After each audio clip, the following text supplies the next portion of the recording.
Hi guys, my name's Adele Onyango and welcome to another episode of Legally Clueless. No, seriously, I have no clue what I'm doing, but I'm pretty sure I'm not the only one. I can't believe we're at episode 70. Okay, hang on, I'm just trying to take off my jacket so that it doesn't make weird noises as I record this. But yeah, back to 70. Yeah, I never ever expected to be 70 episodes in and to still have people listening. I thought it would only be me. So once again, starting off by saying thank you so much for listening to this podcast. Thank you so much for being part of the tribe. And in case you haven't joined us on Instagram, you can find us at Legally Clueless Podcast. There is a very special, dear, necessary, powerful story coming up in this episode. Take a listen to this. The doctor thinks it's possibly a cancer, but they're still investigating. And I felt like I was standing outside, looking at myself, talking to my dad, and thinking, yeah, this can't be possible. This guy that to me was Superman was now helpless. And right after he smiled at me, he puked on himself. So he soiled himself and he told me, Nipanguze, please. Those were the last words I ever heard him speak. We had to leave because he coded. His heart stopped beating. So they had to resuscitate. For me in my head, like I'm just thinking, no, don't let this be the last time. So I'll share a little later in this episode why this story is so important and so dear to me. We're going to get into that. But first, I want you to check out the song of the week. Yes. So I randomly stumbled on this song on YouTube. You know how it just like jumps to songs? Is that what it's called? No, it does its thing where it just, there's a word for it. Anyway, YouTube put me on this song. I don't think it has a music video, but what I watched was a live performance and this chick's voice is out of this world. So the name of the song is Own Your Own. It's by Yasmin Lacey. So if you check out the description of this episode, I've put a link to the song in there. It has made it onto, a couple of episodes ago, I told you how I have a playlist I listen to when I want to jumpstart my tears. But I'm so okay with the weird things that I do. I do have a jumpstarting tears playlist. And so it's made it on there, not because it's a sad song, but I don't know, maybe it's just when I listen to it, because the lyrics are really about stock taking, checking in with yourself. Are you doing okay? And at the point when it popped up via YouTube, I was not doing okay. So because of that reason, it'll always be a sad song for me. Although I don't think she intended for it to, just check out the song. Just listen to it and let me know. Away from that, speaking of crying, last week I shared that I was in a bit of a funk. Partly because of grief just doing its thing where it just smacks you across the face as you're going through life with heavy emotions.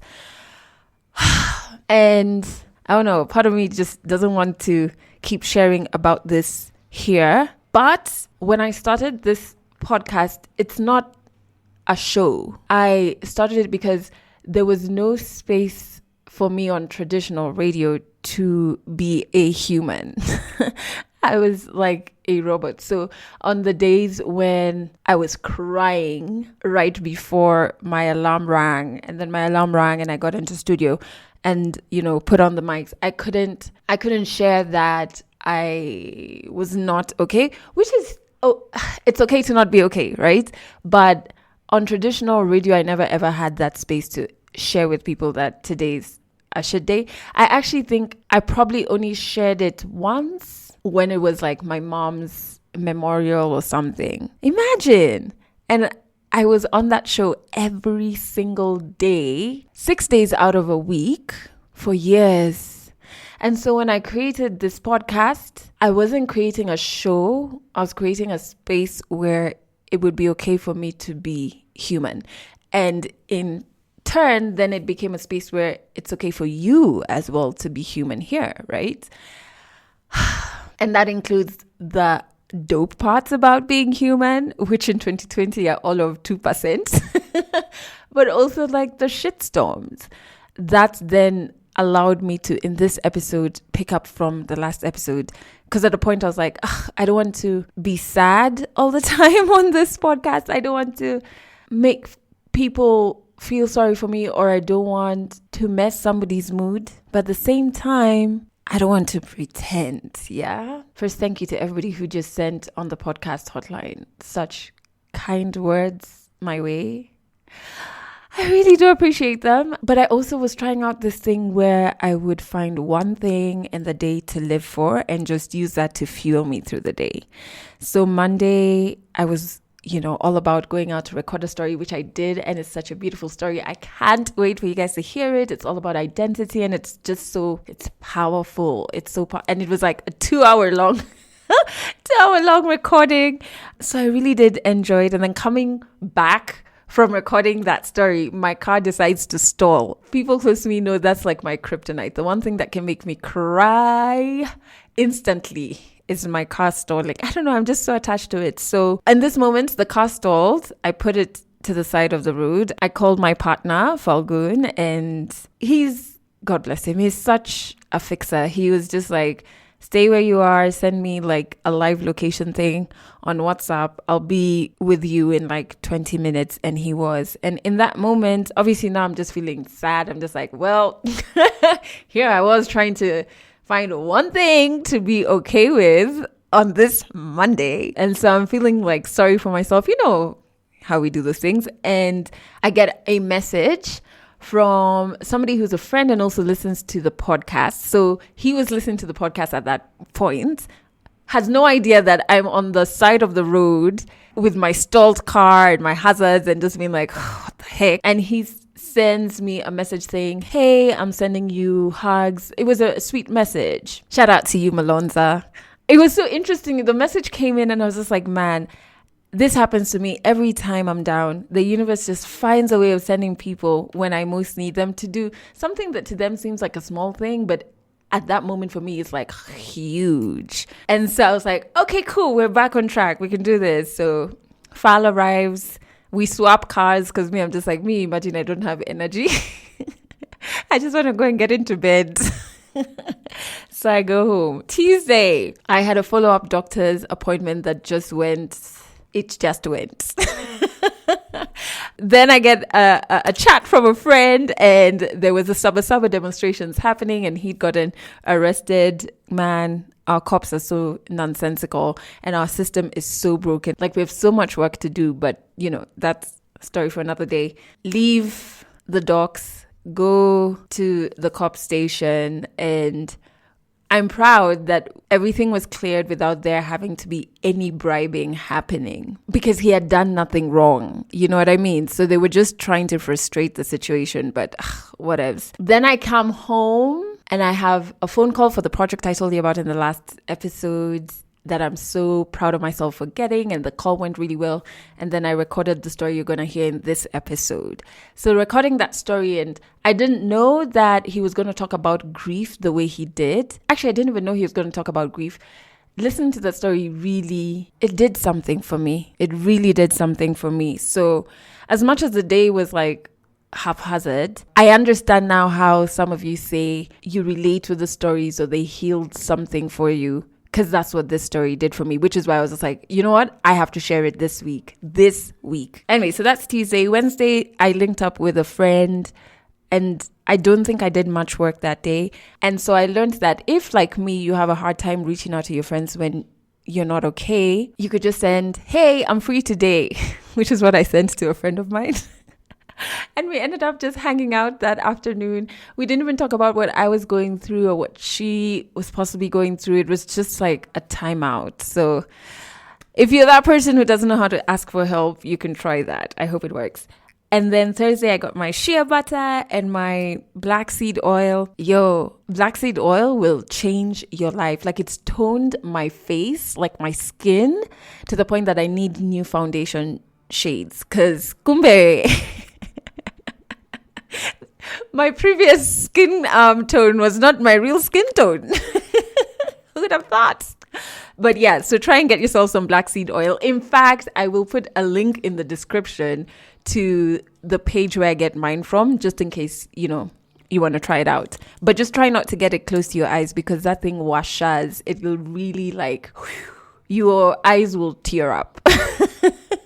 So yeah, the week was just like me taking it a day at a time and just like, whew, trying to breathe through everything slowly and slowly. I'm glad that as much as it's still slightly hard to be recording this right now, I'm happy that I'm doing it. You know, I'm happy that I've not stayed in bed or whatever. So yeah, that's one thing that's giving me fuel for today, I guess, right? So why was it important for me to immediately share the story that I recorded on Tuesday, which is a story by Musa, aka Moses? So I met him through an ex of mine. I remember one day, Musa and I linked up for lunch. I don't even remember who asked who to lunch, but anyway, we hooked up for lunch at Chicken Inn off of Langata Road. I'll never forget it.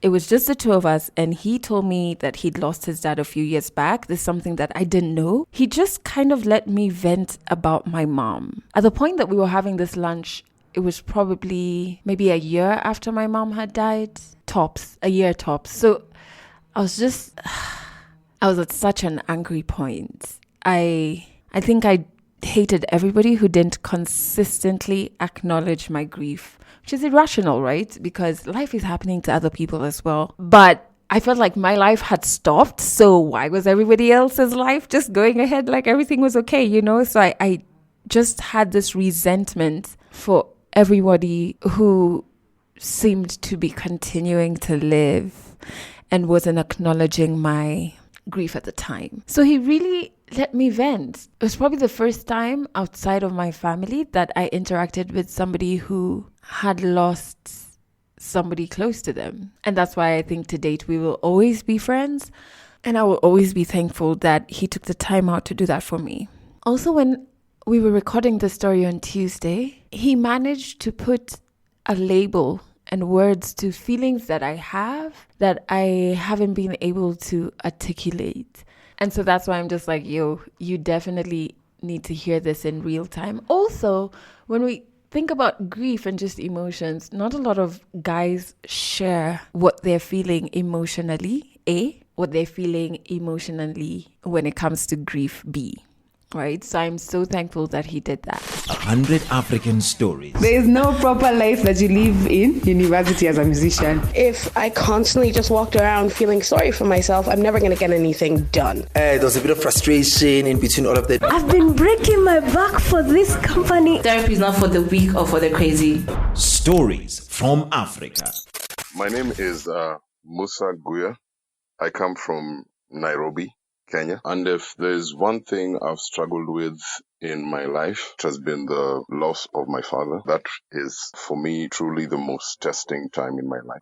In April of 2008, I was in third year of medical school. And I remember coming home after a long week of doing med school. Yeah, med school can just get hectic and everything. So I come from a long week. I came home. I sat down with my father in the living room, and he was trying to explain to me about a pain that he had, and he had been suffering for the past over a month or so on his left shoulder. And of course, my mom had been nagging him about it. Yeah, go to the hospital, go see a doctor. But yeah, you know, African men, and yeah, it's not that bad.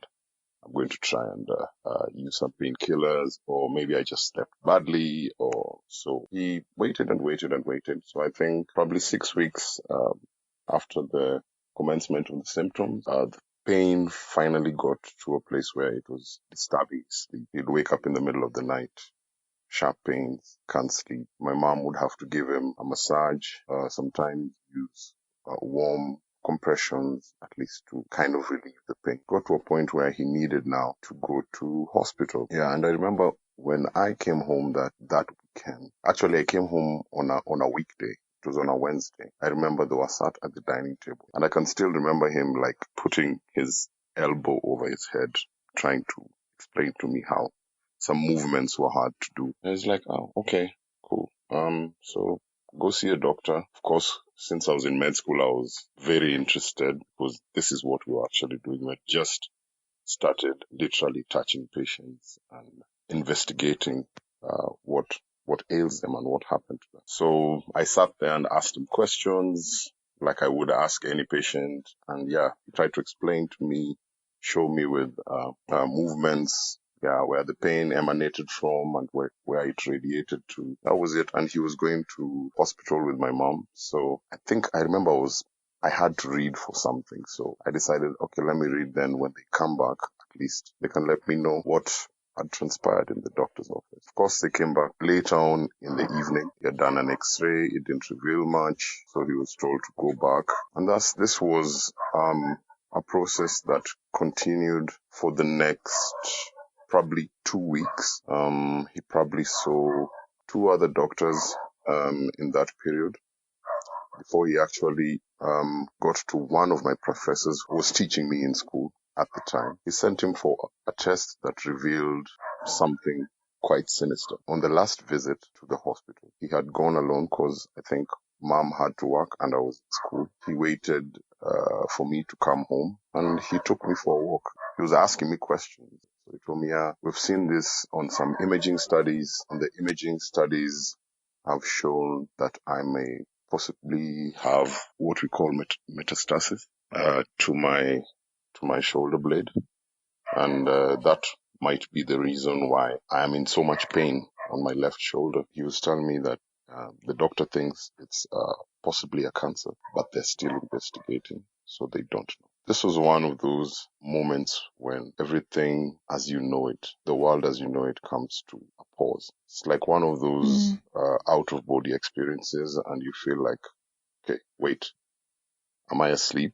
Is this really happening right now? And I felt like I was standing outside, looking at myself, talking to my dad, and thinking, this can't be possible. Like, this can't be real, This really can't be happening. Not to Superman, at least, because he had been Superman to me all my life. Like, just like brief background, my dad he was super athletic. I've never seen him sick a day in his life. We always used to run around together, like in the estate, like playfully, Even at his advanced age, he used to play football a bit. He never used to drink. He never used to smoke. And he was really into traditional foods and kind of clean eating. So it's like, why the hell would something like this be happening to him? This is unfair. All the people in this world that do drugs and all these harmful things that they put into their bodies, and they still get to live.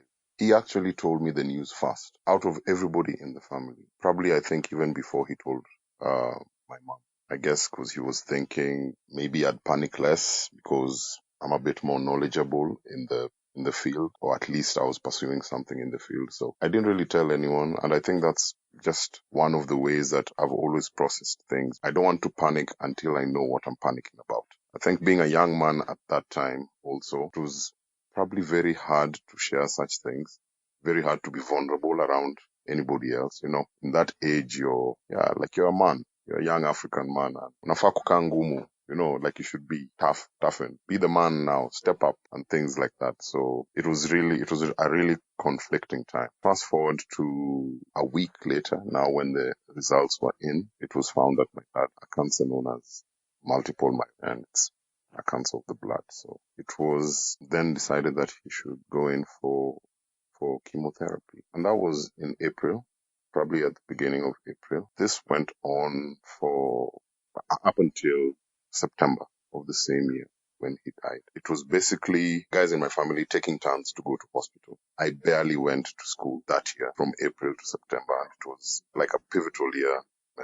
I was either in hospital or I was at home in bed because I can't come out of bed. As reality started becoming more and more stark, I got more into drinking. That was one of the coping mechanisms.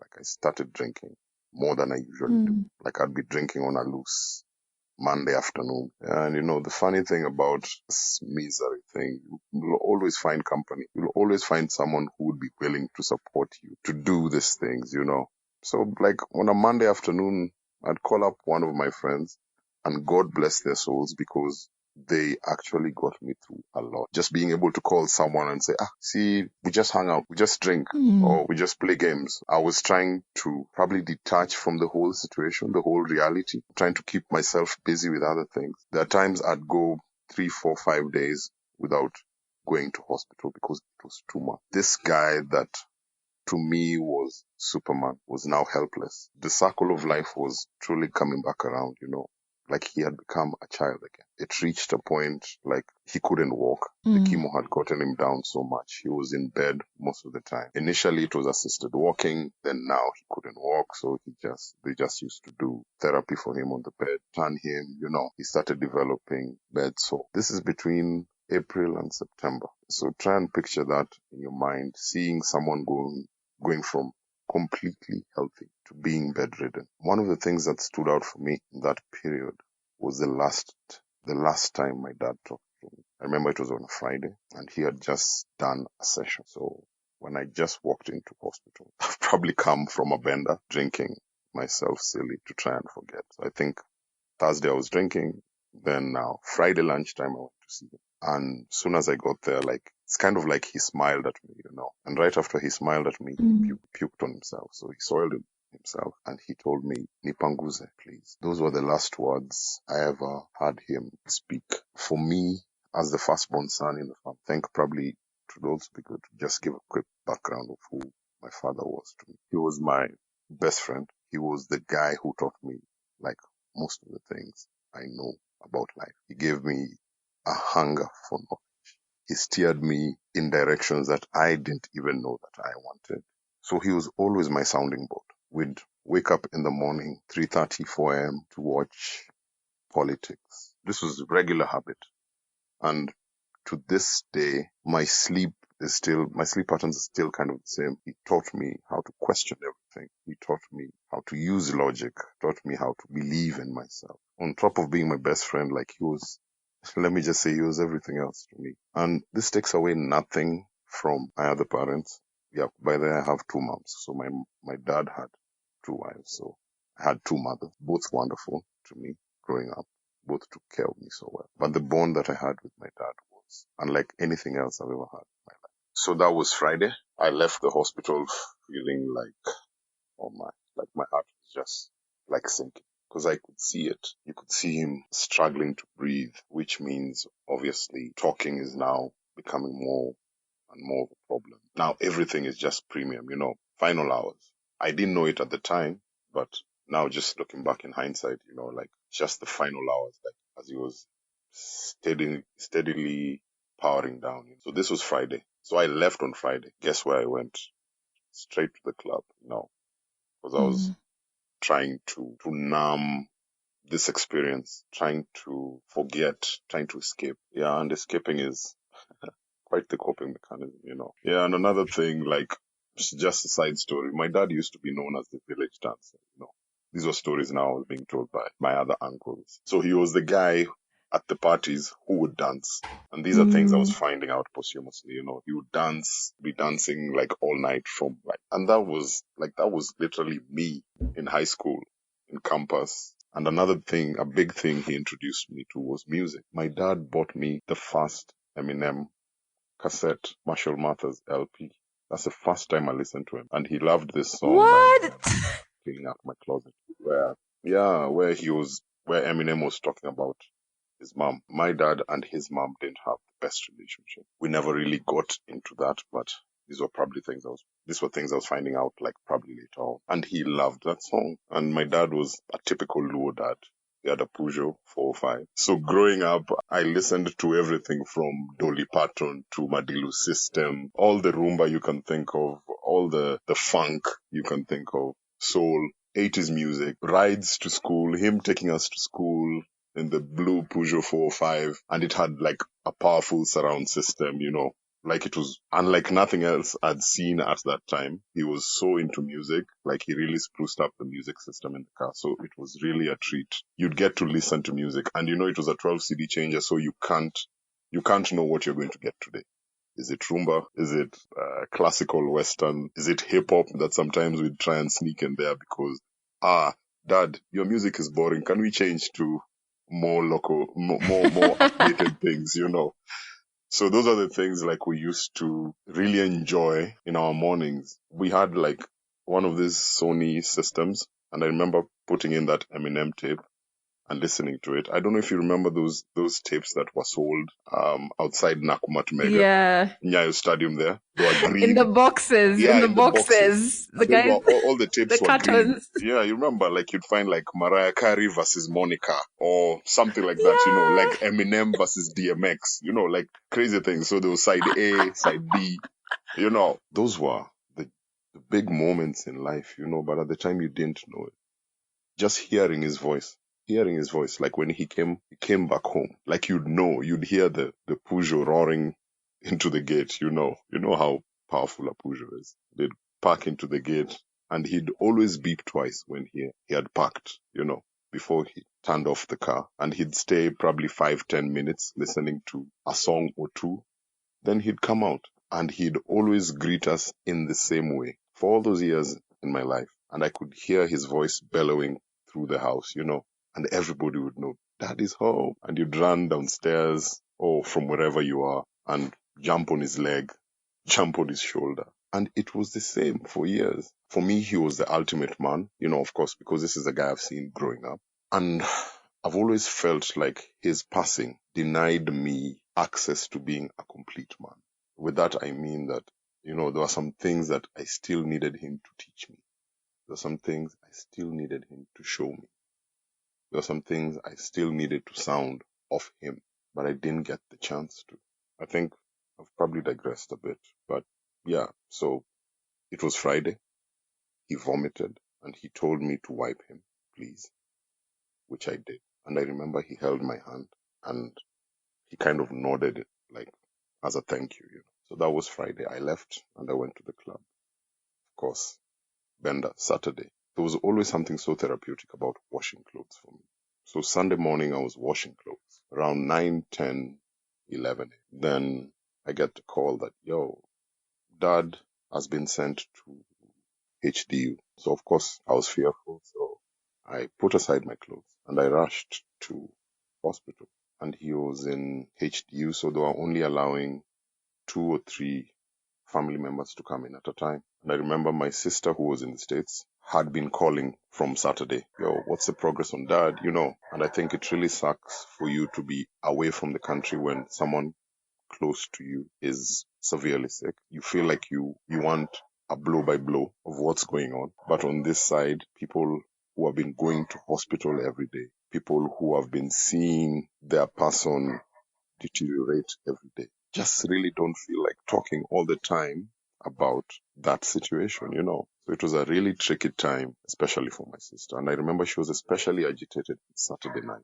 And it's one of those funny things in life, she's just like trying to get through, like, guys, what's going on, And she kept calling and she kept calling. And I remember guys didn't really want to talk to her because they didn't know what to tell her. So when I got to hospital and I went in, she had finally gotten through to my mom, and my mom had talked to her and told her the situation. So she immediately called me. And I remember we had to leave the first time. That was around probably 2 p.m., 3 p.m. in the afternoon on Sunday.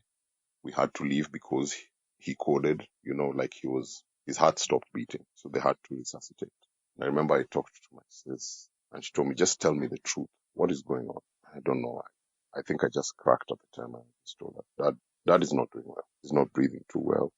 We've been told to stand outside for a bit as they try to resuscitate. We go back again, probably after like an hour. So around 4 or 5, again we go in, we see him, stay with him. Now you're trying to hold his hand.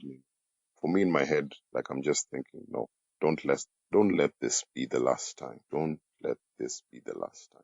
And I don't know why it was so persistent, a thought in my head. Looking back now, I think it was all the guilt that accumulated from the fact that some days I never went to hospital. Some days I was going on benders. Some days I was actually having fun with my friends as my dad lay in bed fighting for his life. So I held his hand. His hand was warm and I felt his pulse was weak. There are habits, there are things you will always do because you're in the field. So as a med student, I found myself subconsciously examining my father. These thoughts are quickly interrupted by another alarm, this shrieking that goes off in the room, and the nurses again kick us out. So again, we have to wait for another hour or two. By this time, it begins to get dark. It's around 6, 7. The professor who was actually treating my dad walked in and found these guys resuscitating my dad. They managed to resuscitate him the second time. Then we managed to go back in. This time I went with my mom and my younger sister. Standing there looking at him. I guess everybody was trying to gather their last moments or last memories of who this man was to them, what he meant to them. At least that's what I think, because that's what I was doing. So again, alarm goes off. We have to get out. And as we get out of the room, 30 minutes in, I see, actually my mom suggested that we pray. So we were holding hands and we were praying. But 30 minutes into the last resuscitation, I see the professor walking out and I knew Superman is no more. So we finished praying. As I open my eyes, I see the lead nurse waiting for us at the door. And she calls us and she starts by saying, we tried. And immediately my mom and one of my other sisters just starts crying. She had not even finished what she was saying, but we just, I think in this life there are things, no matter how much knowledge you have, no matter how much wisdom you have, there are things life cannot prepare you for. And loss is definitely one of those things, closely followed by grief. So I guess I immediately called my sister. I thought it only fair. And I told her, yeah, dad is no more. I broke the news to my close people at the time, family members, close friends. Of course, you start the preparations for the funeral. So, for us, in our culture, as Luos, usually it will take probably up to 2 weeks before you come back. So it gets to the day of the service, and it was decided for me, as the firstborn son, I would be reading his eulogy. So I remember we were in a church, a big church. It was full. And I walk up to the podium and I'm looking at his picture and I get to the words and I start reading them out because the eulogy was like 2 pages long. And I can remember thinking, is this what 53 years of life can be distilled down to 2 pages? And I was mad, I got to probably the 5th or the 6th paragraph and it read, he was, meaning that he's not there anymore. I think for me, that's when it really hit me that he's gone. I think in the short time after someone loses someone, there's a bit of a delusion that, yeah, they might still walk back into the house and say, yeah, guys, false alarm, I'm back, Yeah, so as I read that, I broke down in front of everyone. But I remember my chest getting tight. I remember my body contracting so hard. And my cousin, who is my namesake, immediately noticed that I could not continue. So he gracefully came onto the stage and said that I will continue to read the second part. And embarrassed at what I'd just done because, yeah, you're a man. How can you not even get through reading them? Imagine these are the thoughts I'm having. It's crazy. So I go back, sit down, embarrassed. I put my head in my hands and I don't want to look up at anyone. So my cousin gets through the eulogy, pastor gets through the service, and now we prepare for the next day. Because now we have to travel to up country for the burial. So we get up country on the day itself. People give the tributes. So we get to the point where now we're told we have to lower the coffin into the grave. And yeah, you have to do the symbolic tossing of dirt on top of the grave, sort of as your last respect, your goodbye. And that ceremony goes on well. That night, again, I got drunk. Something that made it worse was that now, as a son, as a firstborn son, you cannot sleep in your dead father's house. You have to sleep outside the house. It's like now the legacy is being handed over. So I remember before the funeral, I had to construct a makeshift house. We usually refer to it as a simba, so that after my dad has been put into the ground, I can never again sleep in his matrimonial home. Yeah, that went well. And then when the next week started, guys were going about their lives. Life was going on. My friends were back in school because we were about to just start doing our exams. So I had to go on with life, and I felt like the only way to try and go on with life is to try and get back into the thick of things. So I went to school. Remember, I sat down with one of the lecturers at the time, and she point blank told me, I don't think you would be ready for this exam. Seeing all that you have gone through, I think it would be prudent for you to take a special exam at a later date. But in my head, I was so defiant about trying to get back to normalcy. I was like, no, I want to do this. So I was trying not to give myself too much time to grieve, because I felt like if I just stay at home, just sitting and thinking about this loss, I would probably go into a dark hole somewhere that I might not be able to come out. So I needed every single distraction that I could get. And the upcoming exam was just that focus that I needed. Looking back, I think it was very brave of me, but it was also very stupid. Yeah, and true to form, I failed my exam. So on top of dealing with loss, grieving, I failed my first ever exam in my life.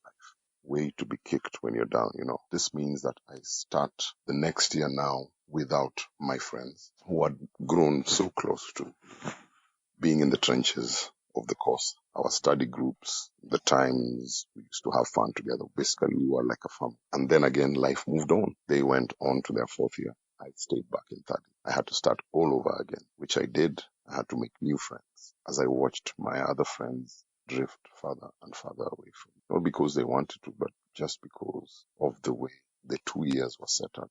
You barely got to interact. And in this time, I can only honestly tell guys that from that time up until now, I really felt memories. I don't know if you understand that.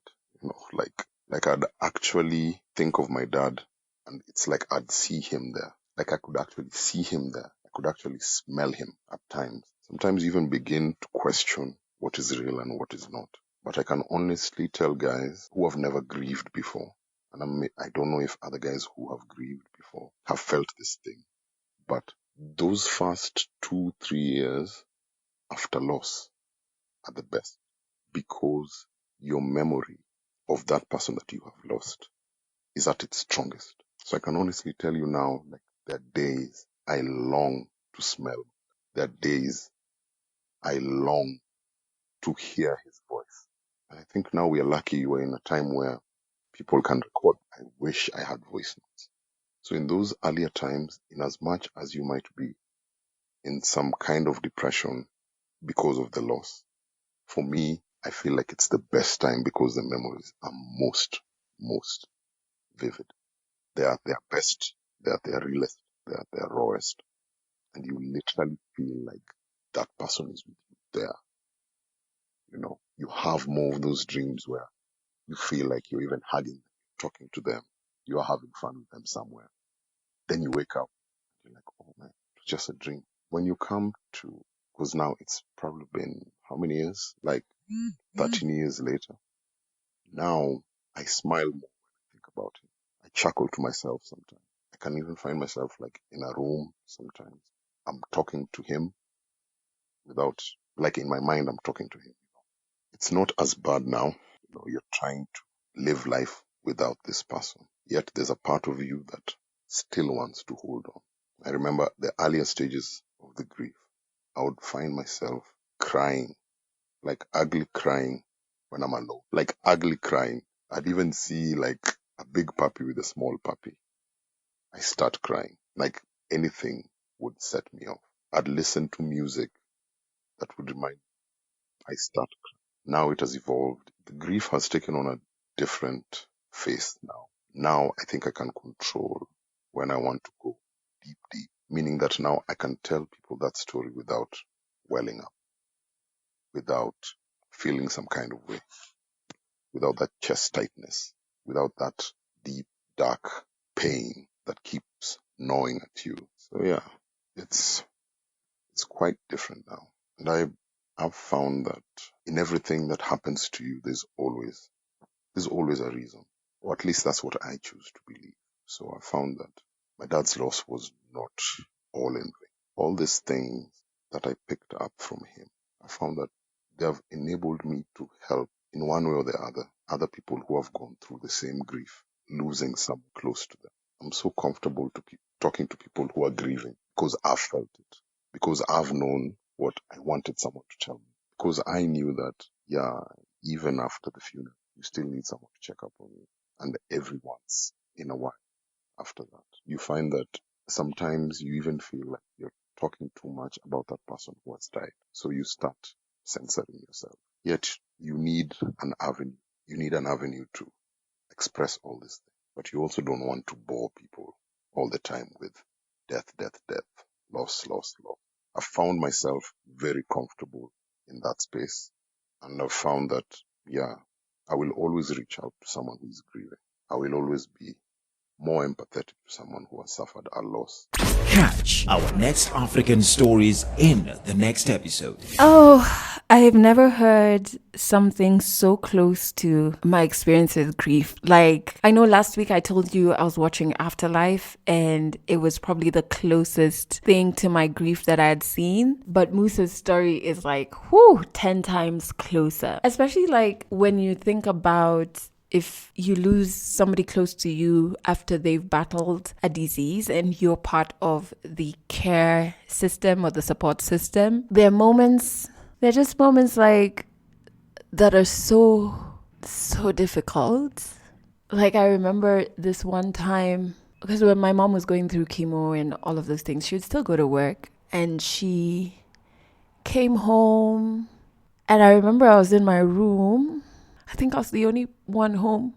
And I don't know what I was doing. I really don't know what I was doing. But she was at the foot of the stairs and she called my name. And like, I don't know what I was doing. So I took a long time to go. And she was a bit irritated by that. By the time I got there, and I was irritated because I was just like, what are you calling me for? Which is just so selfish looking back. But she was calling because she needed help to climb up the stairs. And I know it's not something that I should harp on because, and I know it's not even something that she held against me because it's a small thing, but then you just feel like, man, I was being so selfish. But it also gets very tiring when you're caring for someone. And I think people don't like saying that because it makes you seem like a mean person or something. I don't know. It makes you seem like you're just not a nice person. But it's tiring. So I'm also thankful for the support system. So like your friends or like just people who give you that fuel so that you can then give the patient that fuel. But it does get exhausting. There are points when you're just like, I wish I had a normal life. And then you feel so guilty for thinking those thoughts. It's just wild. It really is just wild. Musa's story really, it just did something for me. I think I cried while recording it. I cried while editing it. I'm crying now. They had mascara. I just hope that story does something for you guys as well. Which is why I was like, I have to share it this week. Like the week that I recorded, I have to share it. Which I've never done with any other story that I've recorded for this podcast.